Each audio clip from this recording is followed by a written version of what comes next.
Hello mga ka-learning, this is Teacher Jaai. Welcome to Learning for All Seasons. In today's video, I shall discuss and show you a sample of a radio script format using the SOA or School on Air approach. Please watch until the end of this video. And if you learn something, just click like, share, and subscribe for more updates. What is radio script? How about SOA or School on Air approach?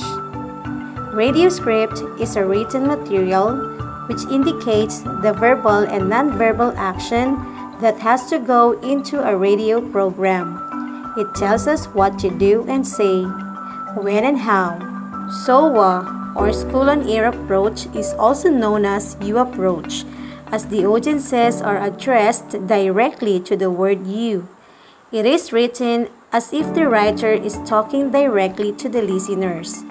This approach is easier to prepare, like you are in a normal classroom setting, as if you are talking closely to your learners.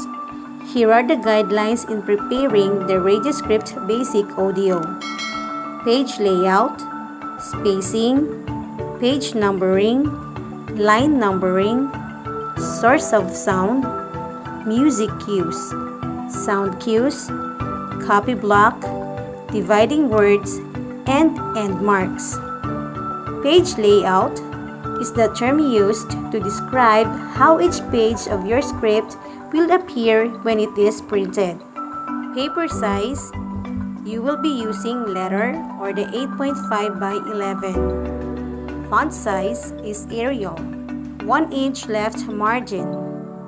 Source of sound column and copy blocks.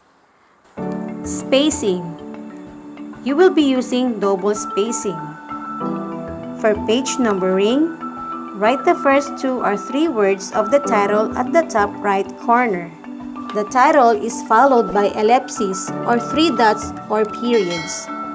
Then the page number maximum of 3 repetitions such as 2, 2, 2, 3, 3, 3, 4, 4, 4, and so on. Use more to signify the next pages of the script. For line numbering, line numbers are on the far left-hand side of the page. Make sure that the numbers correspond to the lines.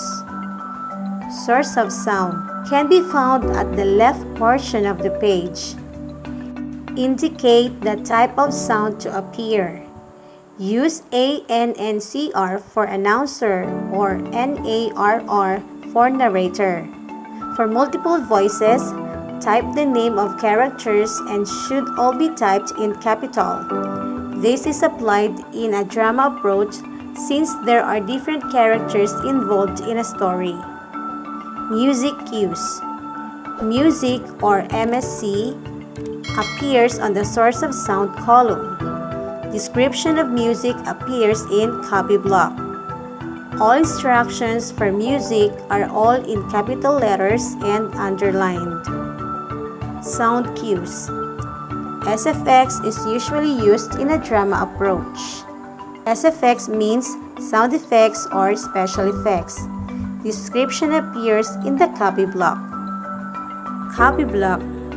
Words to be spoken, type in sentence case. Everything that will not be spoken are written all caps.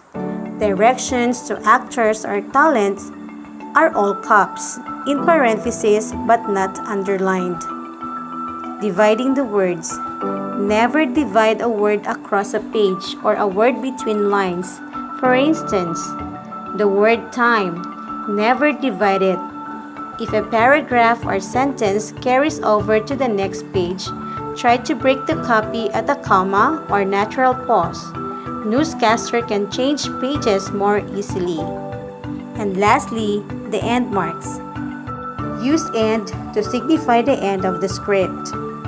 I hope that you learn again from this video. Thank you and more power.